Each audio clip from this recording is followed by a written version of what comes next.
Davis, napaaga ang pagtanggi sa Lakers. Klay Thompson, overpaid player ba? At kumusta ngayon si Anthony Lamb? Ngunit bago ang lahat, kung gusto nyo ng matibay na running shoes, ito ay mabibili lamang sa halagang $1,299. I-click lamang ang link sa comment section mga kaibigan or bisitahin lamang ang tiffin.com for more high quality shoes. Si Anthony Davis ay isa sa league's best big men sa NBA kung sakaling healthy, ngunit ang Los Angeles Lakers star ay ayaw maglaro sa center position next season. Sa kabila sa mayroon itong mahusay na footwork at excellent defense, si Anthony Davis ay mas gustong maglaro bilang isang power forward kasunod ang another big man. Ito ay ayon sa report ng ESPN. Naayon pa sa detalye, si Davis ay nilinaw sa organisasyon na siya ay mas gustong sumuporta lamang sa center kaya ayaw nitong maglaro sa 5 position next season. Si Anthony Davis ay inilaro ang halos last full season bilang isang center.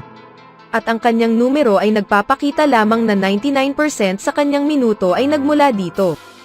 Ito ay hindi na isang sorpresa, na kailangan itong magkaroon ng katulong sa department na ito.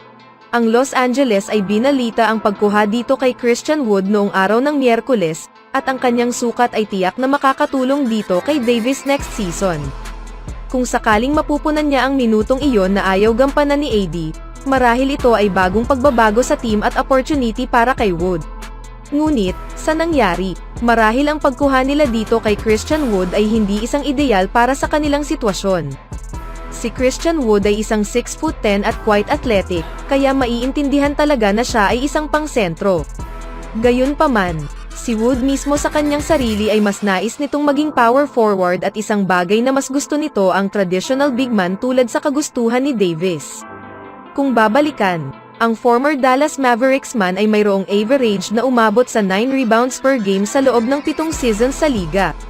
Siya rin ay nakakapag-operate sa perimeter ng labis kumpara sa tinatrabaho nito sa ilalim.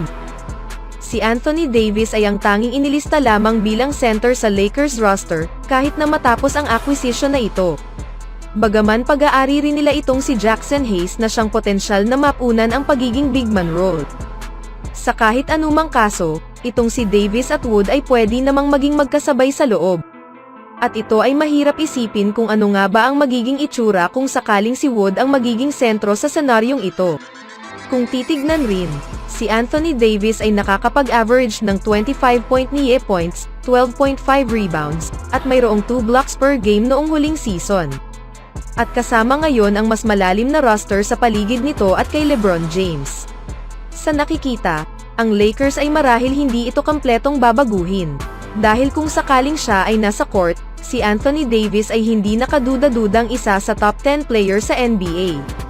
Siya ay kayang gumawa ng buckets at siya ay isang halimaw sa depensa. Ngunit anuman ang posisyon na kanyang pinanghawakan ay wala ring maging saysay kung sakaling siya ay hindi magiging malusog. Ang injury issues nitong ni Davis ay ang naging problema ng team nitong mga nakaraang taon. Ang malaking factor sa Lakers kung bakit hindi nila naabot muli ang isang championship. Siya ay nailaro lamang ang 132 games nitong huling 3 seasons. Maging si Stephen A. Smith ay hindi naniniwalang mananatiling healthy itong si Davis. At hindi lamang ito nag-iisa sa Lakers. At itong si AD ay maraming dapat patunayan bago pa man ito pag-usapan ang seryosong posisyon. Ang Los Angeles Lakers sa ngayon ay nakapaglagay ng solid players sa roster, ngunit ang kakulangan sa traditional big ay marahil ang magiging problema sa kanila next season. Anong masasabi niyo mga kaibigan?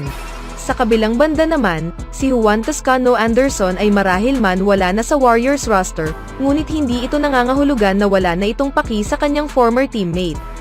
Si Frank Urbina at Raul Barrigan ng Hoops Hype ay bukas na pinagsigawan na itong si Klay Thompson ay ang third most overpaid player sa NBA history. Isang desisyon na hindi nagustuhan ni Toscano Anderson.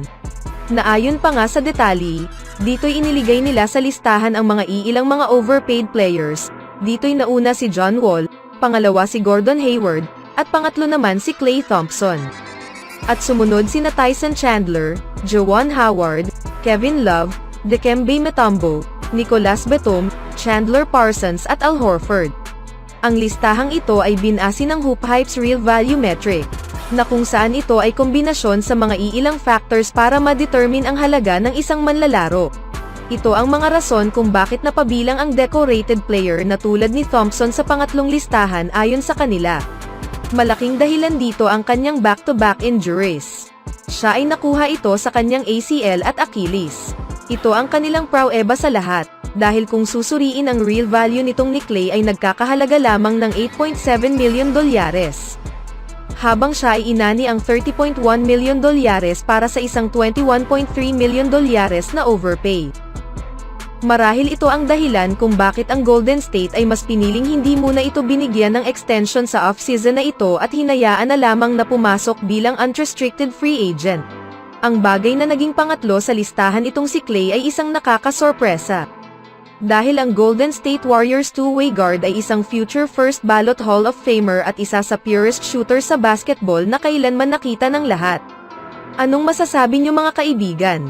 Sa kabilang banda naman, si Anthony Lamb ay nagmula pa sa solid year, na kung saan siya ay nakapaglaro sa loob ng 62 regular season games para sa Golden State Warriors at naglaro ng 6 sa NBA playoff games.